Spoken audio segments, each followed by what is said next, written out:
말씀의 제목은 모든 사람이 받을 만한 이 말입니다. 모든 사람이 받을 만한 이 말. 저는 복음이 진심으로 모든 사람을 위한 복음이라고 믿고요. 그렇기 때문에 어떻게든 한 사람에게라도 더 복음을 전하고자 하는 것이 저희 소원입니다. 그리고 그 복음을 전하려면 언제나 제 이야기가 필요하더라고요. 왜냐하면 겉으로 보기에 제가 굉장히 인상도 좋고 왜 비웃으세요?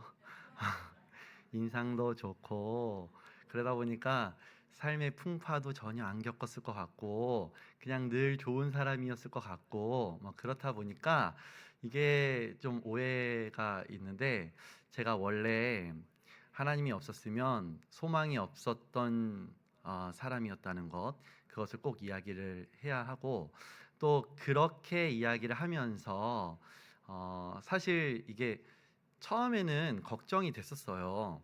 제 과거를 이야기하는 게 혹시라도 약점 잡히는 거 아닌가, 그리고 뭐 이렇게 경계심을 막 갖게 하는 거 아닌가, 이런 생각들을 했었거든요.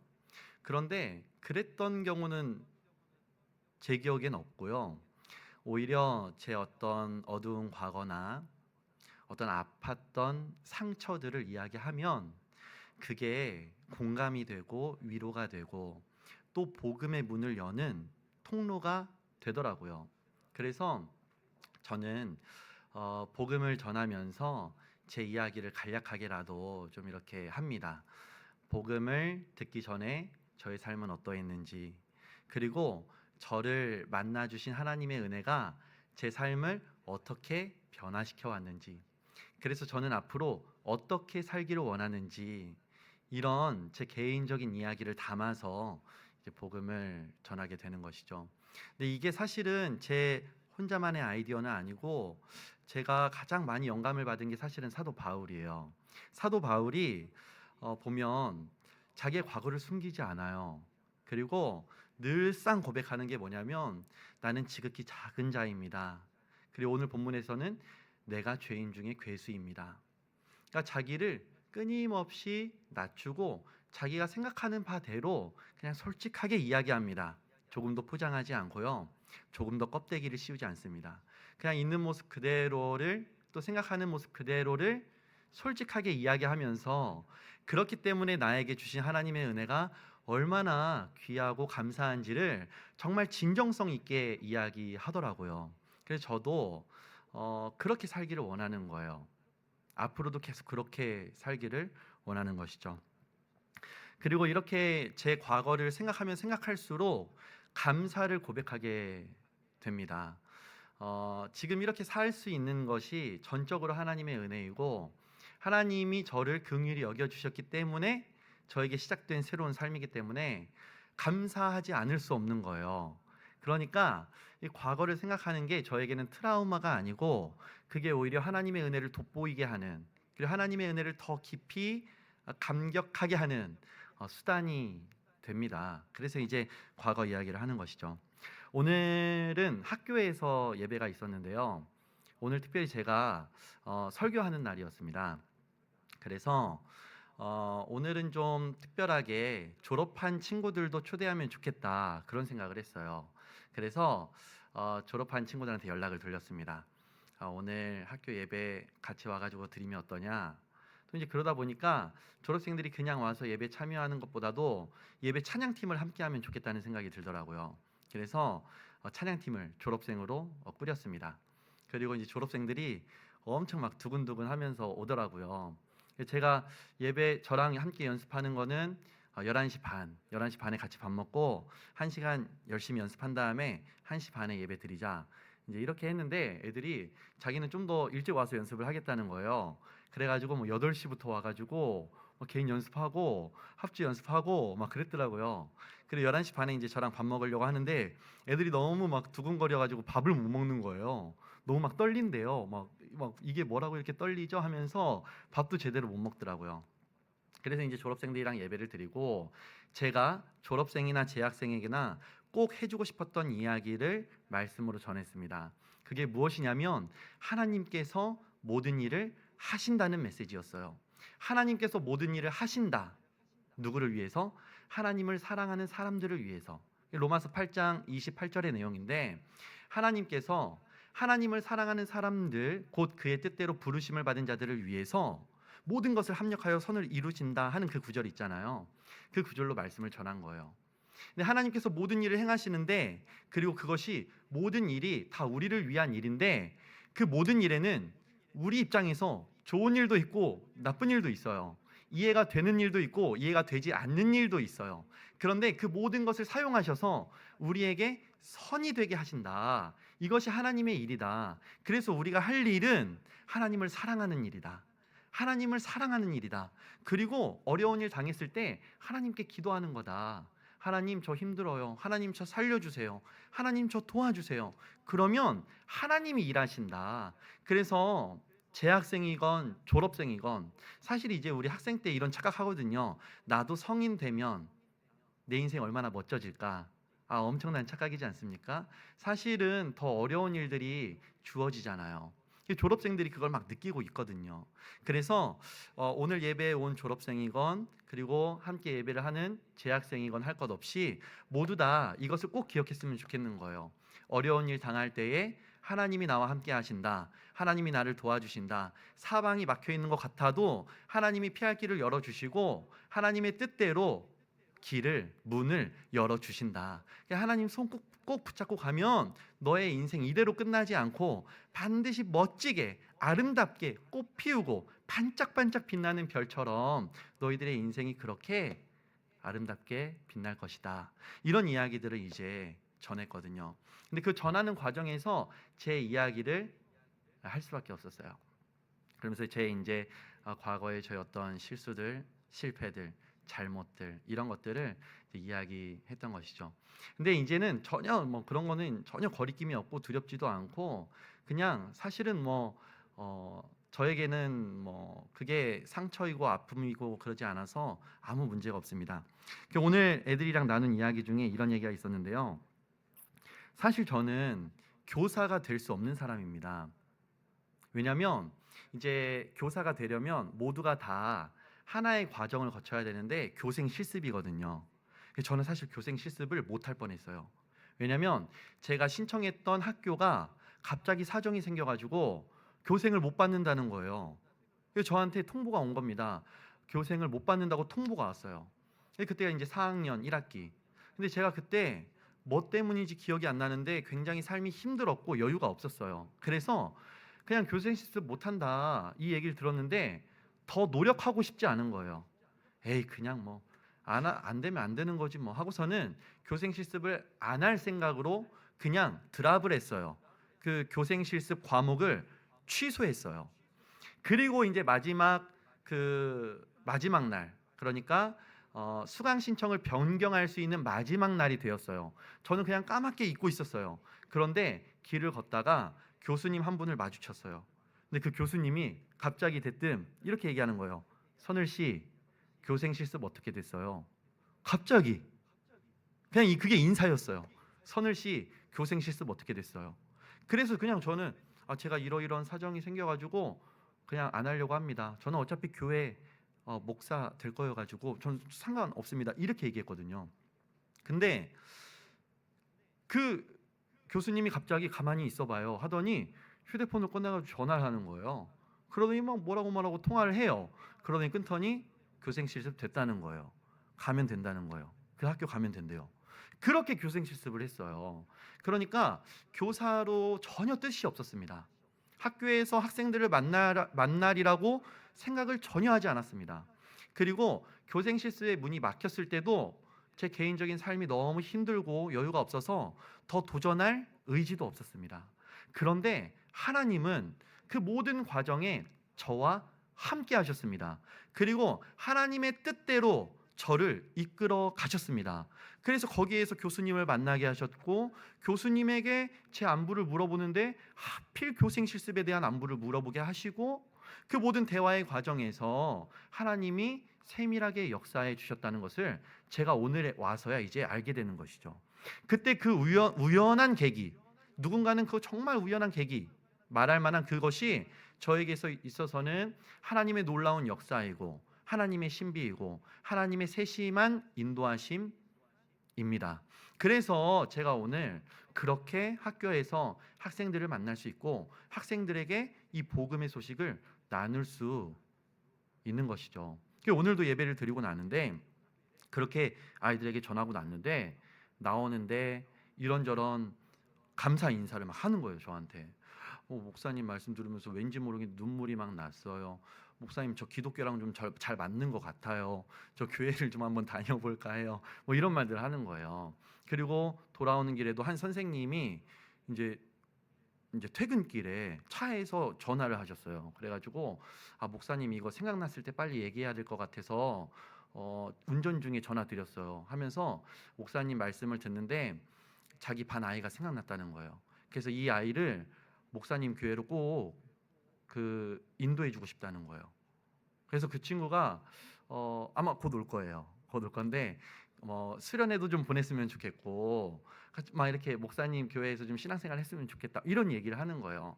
그러니까 이게 얼마나 감사한 일이에요? 얼마나 고마운 일입니까? 다음 세대가 믿음이 실종되어 간다고 하는 이 현실 속에서 이런 한 영혼 한 영혼이 하나님의 은혜를 경험하고 교회에 관심을 갖게 되고 예수 그리스도의 이름을 부르짖게 되고 이런 일들이 일어나는 게 얼마나 감사한 일입니까?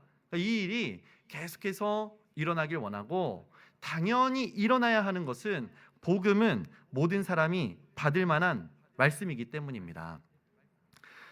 그래서 그 이야기를 오늘 좀 여러분과 함께 나도 복음의 전달자로 십자가의 전달자로 예수 그리스도의 증인으로 살아가야 하는데 어떻게 하면 그런 삶을 살 수 있을까? 오늘 본문을 통해서 좀 함께 발견하길 원하고 그리고 저뿐만 아니라 여러분들도 우리 모두가 다 이 복음의 증인으로 살아갈 수 있기를 주님의 이름으로 소망합니다. 먼저 함께 본 말씀은 13절입니다. 13절의 말씀을 여러분이 읽어주시길 바랍니다. 시작.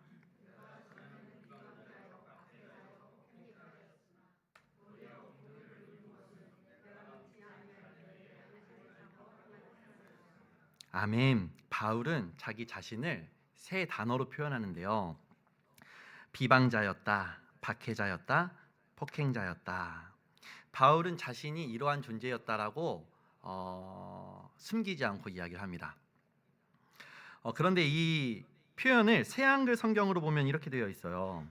제가 되게 공감이 되는 번역이어서 가져왔는데요. 한번 들어보세요. 이전에 나는 하나님을 모독하던 사람, 박해하던 사람, 시건방진 사람이었네. 이거 제가 쓴 줄 알았어요. 이거 제가 쓴 말인 줄 알았어요. 제가 정말 그랬거든요. 하나님을 모독하는 자였고 하나님을 박해하던 사람이었고 또 되게 시건방진 사람이었어요. 어느 정도였냐면 제가 이제 교회 다니는 사람들을 굉장히 수준 낮게 여겼었는데 죄송합니다. 수준 낮게 여겼었는데 왜 그런가 하면 신적인 존재를 믿는다는 것 자체가 저한테 되게 이해가 안 되는 일이었어요.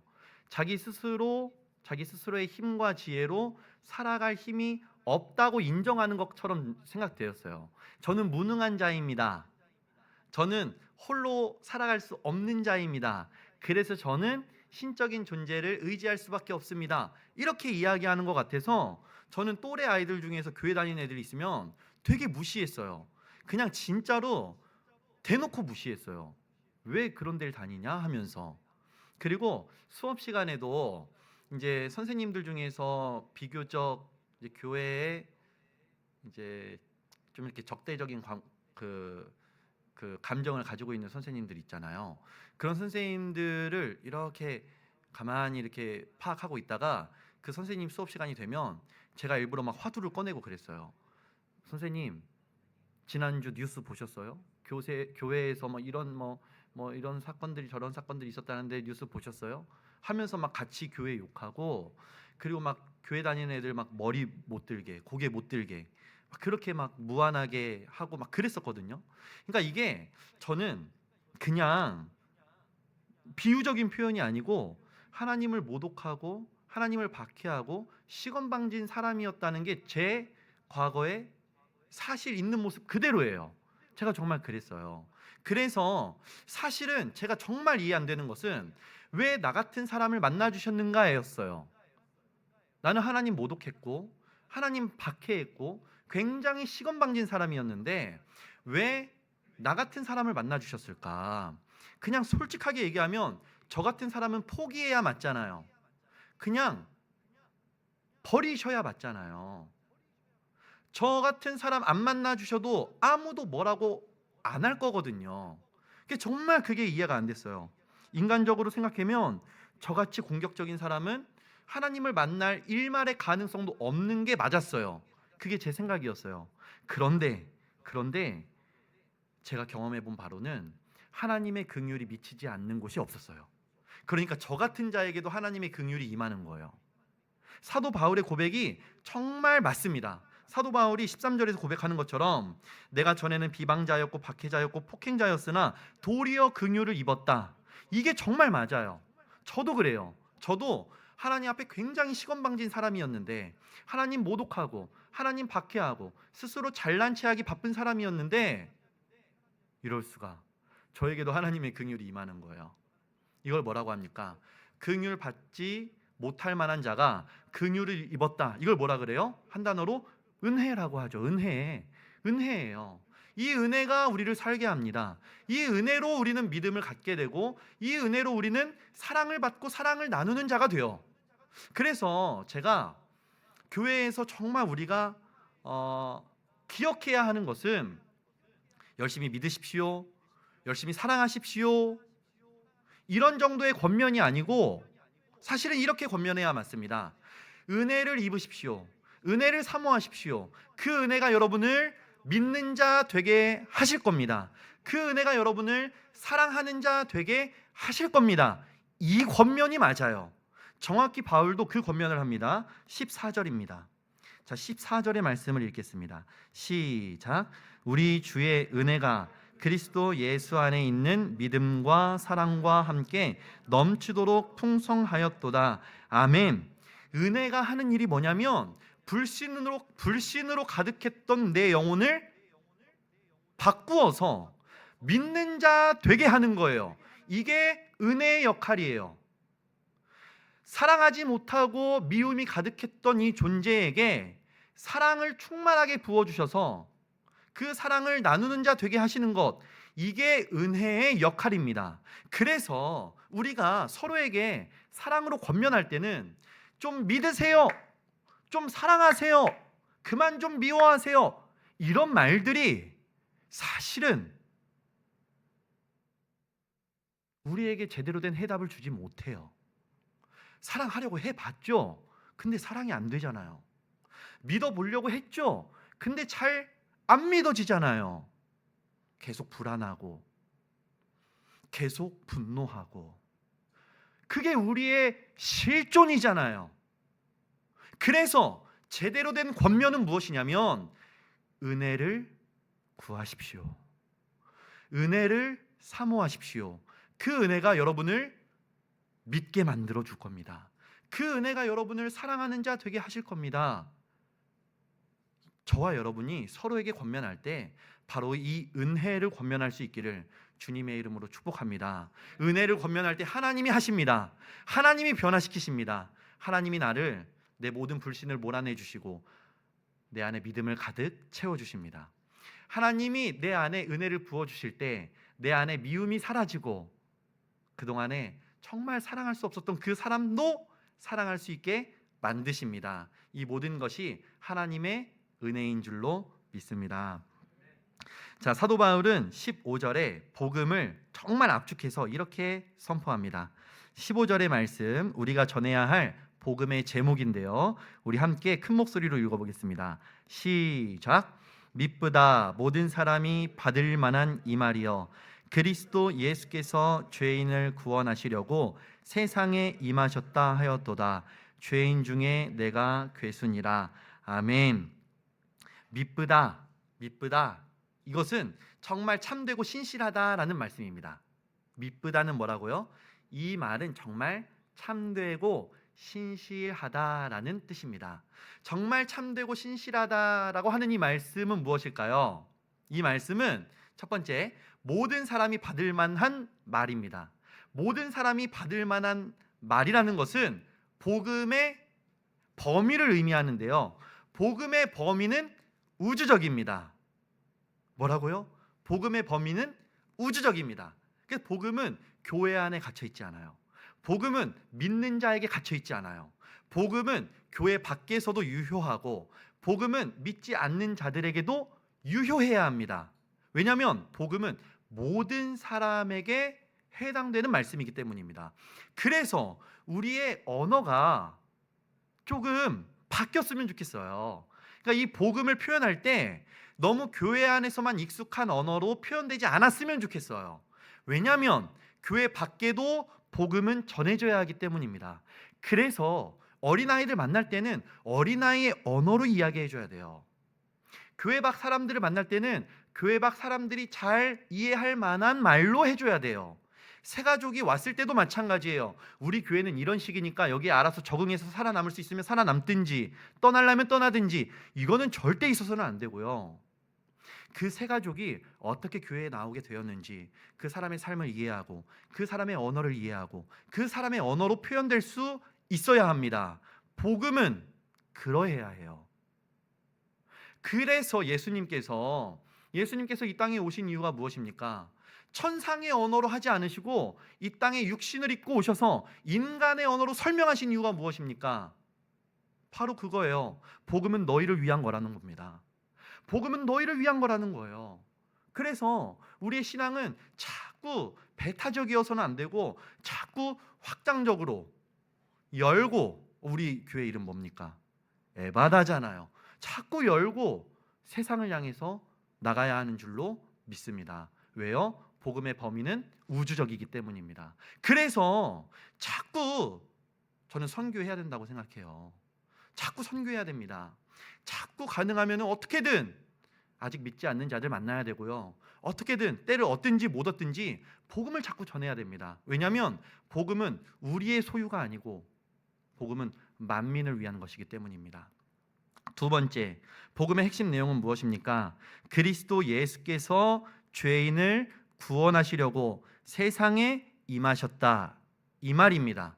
복음의 핵심은 그리스도 예수께서 죄인을 구하시려고 세상에 임하셨다, 이 말씀입니다. 그래서 언제든지 강단에서든지 성도의 간증에서든지 절대 빠져서 안 되는 것은, 절대 빠지면 안 되는 것, 그것은 예수 그리스도의 이름입니다. 예수 그리스도의 이름이 언제나 선포되어야 하고 언제나 영광을 받으셔야 하고, 예수 그리스도의 이름이 언제든지 복음의 핵심이어야 합니다. 그래서 이제 좀 알겠지 뭐, 이제 좀 다른 얘기 좀 해보자, 이런 식으로 가면 안 돼요. 이제 좀 뭐 유수한 뭐 말들로, 이제 좀 뭐 세상 사는 얘기에 도움이 될 만한 이야기를 좀 한번 해봅시다, 이렇게 가면 망하는 거예요. 완전 망하는 거예요. 교회는 언제나 복음이 선포되어야 되고 언제나 예수 그리스도의 이름만이 답이 되어야 합니다. 그걸 잃어가는 순간 교회는 빛을 잃어갈 거예요. 그리고 그 복음이 사라진 그 강단, 복음이 사라진 성도의 언어에 여러 잡다한 심리학이고 사회학이고, 그 정도면 그동안 그나마 다행이죠. 부동산 얘기, 주식 얘기, 자녀 교육 얘기, 학원 얘기, 이런 것들로 차고 막 채워질 겁니다. 그래서는 정말 안 돼요. 교회는 언제나 예수 그리스도의 이름이 선포되어야 되고 예수 그리스도의 이름이 우리의 인생의 유일한 답이 되어야 하고 예수 그리스도의 이름이 우리의 가장 큰 감사의 제목이 되어야 할 줄로 믿습니다. 그리고 그 감사가 정말 진실된 감사라면 이거 정말 누가 입을 틀어 막아도 그냥 막 쏟아져 나올 수밖에 없어요. 그렇지 않습니까? 누구도 막을 수 없는, 정말 그 복음의 소식을 힘있게 전할 수밖에 없을 겁니다. 정말 이 복음, 날마다 그래서 여러분 스스로에게 복음을 선포하십시오. 그리스도 예수의 이름을 선포하십시오. 여러분의 죄와 연약함을 발견할 때마다 이 죄인을 구하려고 세상에 오신 예수 그리스도, 그리고 십자가 지실 때 다 이루었다라고 선포하신 예수 그리스도, 십자가에서 죽으셨을 뿐만 아니라 3일 만에 부활하셔서 여전히 살아계신 예수 그리스도, 여전히 나와 함께 하시고 나의 길을 인도하시는 예수 그리스도, 그 예수 그리스도를 끊임없이 묵상하시고 아침에 눈을 뜬 그 순간부터 밤에 잠자리에 드는 그 순간까지 예수 그리스도와 동행하기를 사모하시는 저와 여러분이 되기를 주님의 이름으로 간절히 축복합니다. 복음의 핵심은 다른 것 없습니다. 그리스도 예수께서 죄인을 구하시려고 세상에 오시었다. 이것이 복음의 핵심이고요, 이것이 우리가 날마다 기억해야 할 복음의 내용인 줄로 믿습니다. 자, 이 복음, 첫 번째, 복음의 범위는 우주적이다. 그리고 복음의 내용은 예수 그리스도이다. 그리고요, 그 복음을 적용할 때는 나에게 적용하는 겁니다. 마지막 세 번째, 복음의 적용은 개인적이어야 합니다. 사도 바울이 뭐라고 얘기합니까? 나는 죄인 중에 괴수다. 이 복음을 내가 경험해 보니까, 이 성령께서 가르쳐 주신 이 복음으로 나를 비추어 보니까 나 같은 죄인이 없는 거예요. 그 나 같은 죄인을 살리신 하나님의 복음보다 더 귀한 메시지가 없는 거예요. 그래서 이 죄인 중에 괴수란 말이 진짜 막 객관적으로 우리의 죄를 한번 다 가져와 보시오 해가지고 나열해가지고 정말 객관적으로 우리가 한번 평가를 해보니 제가 죄인 중에 괴수군요, 이게 아닙니다. 그냥 성령께서 가르쳐 주신 그 복음의 내용대로 나를 비추어 보니까 이만한 죄인이 없는 거예요. 다른 사람과 비교할 것도 없어요. 그냥 나 같은 죄인 살리신 그 복음이 놀라울 뿐입니다. 그래서 바울은 자기가 죄인 중에 괴수라고 진실로 고백한 겁니다. 겸손의 고백도 아니고 그냥 다 비교해보고 한 고백도 아니고 성령께서 가르쳐 주신 대로 복음을 경험해보고 나니까 나 같은 죄인이 없는 거예요. 그리고 나 같은 죄인을 살리신 그 하나님의 놀라운 은혜밖에 없는 거예요. 그래서 실제로 바울은 자기가 죄인 중에 괴수라고 생각했습니다. 저도 정확히 이와 같은 고백을 하는데요, 저는 하나님 앞에 제가 하는 고백은 그것밖에 없어요. 하나님, 제가 뭘 해도 갚을 수 없는 그 하나님의 은혜, 제가 어떻게 해도 갚을 수 없는 그 하나님의 은혜, 제가 앞으로 어떤 완벽한 삶을 살아도 하나님이 내게 행하신 그 놀라운 일을 다 갚을 수 없는 하나님의 은혜를 입었습니다. 저는 죽었던 자입니다. 저는 죽을 수밖에 없던 자입니다. 저에게는 소망이 없었습니다. 저에게는 미래가 없었습니다. 그러나 하나님이 저를 긍휼히 여겨주셔서 은혜를 베풀어 주셨고 다시 살게 하셨고 새로운 삶을 시작하게 하셨습니다. 이 놀라운 하나님의 은혜가 없었으면 저는 이미 죽은 자입니다. 그래서 앞으로 어떤 삶을 살아도 하나님 앞에 다 갚을 수 없는 이 은혜밖에 없습니다. 어떤 것도 저의 공로를 자랑할 수 없고 감히 다른 사람을 이래라 저래라 비판하거나 비난하거나 판단할 수 없습니다. 죄인 중에 괴수가 저이고 저를 구원해 주신 하나님의 은혜밖에 제가 증언할 게 없습니다. 정말 그렇게 고백하고 있고요, 정말 앞으로도 계속 그렇게 고백할 수 있기를 간절히 원합니다. 그래서 틈만 나면 저는 그냥 제 연약함을 계속 막 드러내요. 착각하지 마시라고, 저 괜찮은 사람 아니라고, 저 믿을 만한 사람 아니라고, 절대로 저 기대하지 마시고 예수 그리스도만 바라보시라고, 예수 그리스도만 붙잡으시라고 그렇게 이야기하는 건, 이것이 복음에 합당한 저의 개인적 적용일 것이고 여러분 역시 마찬가지일 줄로 믿습니다. 15절에서 우리가 꼭 기억해야 할 복음의 세 가지 측면이 있는데요, 첫 번째, 복음의 범위는 우주적이다.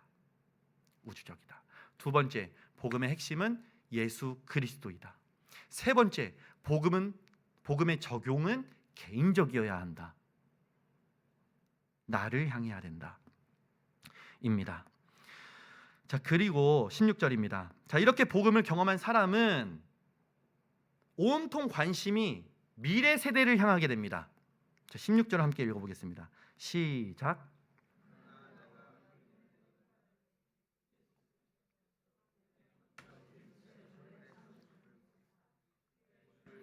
영생 얻는 자들에게 본이 되게 하려 하심이라. 아멘. 바울이 이렇게 얘기합니다. 내가 긍휼을 입은 까닭은 예수 그리스도께서 나를 구원하셨듯이 당신도 구원하실 것입니다 라고 메시지 전하라고 바울이요 이렇게 얘기하는 거예요. 저는 이게 조금 더 해석이 필요하다고 생각됩니다. 왜냐하면 긍휼을 입은 것은, 하나님이 우리에게 긍휼을 베푸신 것은 다른 어떤 목적도 없어요. 그러니까 우리를 어떻게 막 써먹으려고 그렇게 하신 적이 없어요. 그러니까 이것도 오해하면 안 되는 게, 하나님이 바울을 구원하신 이유는 바울을 좀 한번 써먹어 보려고 구원하신 게 아니에요. 하나님이 바울에게 긍휼을 베푸신 유일한 이유는 하나님이 긍휼의 하나님이시기 때문이에요. 하나님 안에 그 긍휼이 있는 거예요. 그냥 못 그냥 이렇게 두고 못 보겠는 거예요.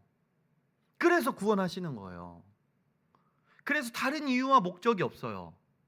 그냥 그 영혼 자체가 목적이에요. 그 영혼 살리는 거, 그 영혼 만나주는 거, 그 영혼에게 새 생명 주는 거, 하나님에게 이거 외에 다른 목적이 없어요.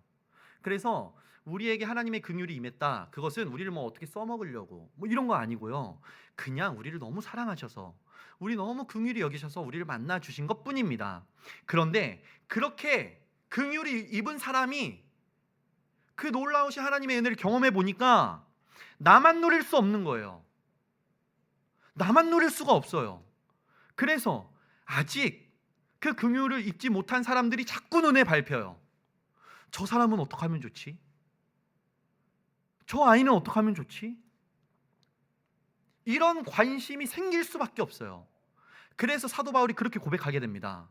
내가 긍휼을 먼저 입었는데 이것은 저 사람도 긍휼이 필요해서 내가 저 사람에게 그 긍휼을, 그 은혜를, 그 복음을 전해야 하기 때문에 내가 먼저 구원받은 거구나. 사도 바울이 이렇게 적용하는 거예요. 개인에게 이렇게 적용하는 거예요. 이거 너무 다르지 않습니까? 오늘날 우리가 정말 정직하게 점검해 봐야 하는 것은, 우리가 하나님 믿게 됐잖아요. 하나님 믿은 다음에 우리의 목적은 무엇입니까? 우리가 예배에 나오는 목적은 무엇이고, 우리의 기도의 내용은 무엇이고, 우리의 신앙은 무엇으로 채워지고 있습니까? 하나님이 나를 구원해 주신 이유가 사도 바울처럼, 나 먼저 구원해 주셔서 저 아직 구원받지 못한 영혼 긍휼히 여기고 그에게 복음의 소식을 전하라고 하신 거구나, 이와 같습니까? 아니면 하나님 이제 나에게 천국 티켓 주셨으니까 이제 이 땅에서도 좀 잘 먹고 잘 살고 어려움 당하지 않고 좀 이 땅에서도 그렇게 좀 평탄하게 사는 거, 그거 좀 기도하면 되겠구나, 혹시 이렇게 가고 있지 않습니까? 저는 이게 사실은 상상이 안 되는 아주 기이한 일로 여겨집니다. 정말 내가 죄인이라는 자각을 했다면, 성령께서 내 죄를 조명해 주셨다면, 나는 도저히 구원받을 수 없는 사람이었다는 것을 인정할 수밖에 없고, 그 사람에게 하나님의 긍휼이 임했고 하나님의 복음으로 새 생명이 얻어졌는데 여전히 이 땅의 것을 구하고 있다는 것은 너무나도 기이한 일입니다. 어떻게 그게 가능한지 모르겠습니다. 정말 성령께서 내 죄를 드러내 주셨고 내가 얼마나 큰 죄인인지를 가르쳐 주셨고, 그 죄인에게도 임한 그 하나님의 놀라운 은혜, 사랑, 긍휼하심, 그게 정말로 경험됐다면 하나님, 저 이걸로 충분합니다. 하나님, 저희 더 갚을 수 있는 방법이 없습니다. 저 남은 삶을 하나님을 위해서 살겠습니다. 이게 너무나도 자연스러운 거고, 이게 너무나도 당연한 고백이지 않습니까? 이게 대단한 게 아니고 이게 너무나도 당연한 거이지 않습니까? 그래서 저와 여러분이 계속해서 점검하길 원하는 것은, 내가 오늘도 복음의 내용을 기억하고 있는가? 내 과거가 어떠했고, 나의 삶을 하나님이 어떻게 구원해 주셨고, 나의 삶을 어떻게 이끌어가 주셨는지를 내가 기억하고 있는가? 그걸 기억하고 있다면 이 놀라운 은혜를 전할 수밖에 없을 것이고, 내 자녀들, 내 손주들, 내 이웃들, 멀쩡하게 살아가는 것처럼 보이지만 삶의 애환을 안고 밤에 홀로 눈물로 베갯잎을 적시면서 살아도 사는 것 같지 않고 차라리 죽는 게 낫겠다, 그런 마음 품고 가는 사람들이 눈에 밟히지 않겠습니까? 그들에게 어떻게든 붙잡고 나이스하고 이런 거 없이 그냥 어떻게든 좀 복음을 전해보려고 하지 않겠습니까? 저는 에바다 선교교회 모든 성도들이 바로 그런 복음의 사도들 되기를 주님의 이름으로 간절히 소망합니다. 자, 그렇게 살아가면서 원하는 건 딱 하나예요. 뭡니까? 마지막으로 17절의 말씀을 읽겠습니다. 17절 시작. 영원하신 왕 곧 썩지 아니하고 보이지 아니하고 홀로 하나이신 하나님께 존귀와 영광이 영원 무궁하도록 있을지어다. 아멘. 그냥 이거 하나 원할 뿐입니다. 하나님 영광 받으시는 거. 하나님이 나의 삶을 통해서 영광 받으시면 그걸로 충분합니다 라는 그 고백, 그거면 말이 더 필요 없지 않습니까? 사랑하는 에바다 성도 여러분, 저는 우리 교회가 정말 좋습니다. 정말 좋고 다 좋습니다. 제가 우리 신원철 장로님께서 우리 청년부 부장님이신데, 청년부에서 제가 이제 이렇게 하잖아요. 그럼 우리 부장님이 항상 하시는 말씀이 저는 다 좋아요 이런 말씀하시거든요. 근데 저도 정확히 같은 마음이에요. 우리 에바다 선교교회에서 함께 신앙생활할 수 있는 게 정말 감사하고 다 좋아요. 다 좋습니다. 앞으로도 우리 에바다 선교교회가 그 하나님의 사랑과 하나님의 은혜로 보전되고 그리고 부흥하고 하나님께 귀하게 쓰임 받을 거라고 믿습니다. 그렇다면, 그렇게 믿기 때문에 우리가 꼭 기억하자고 오늘 이 말씀을 가져왔습니다. 우리가 꼭 기억해야 할 말씀 무엇입니까?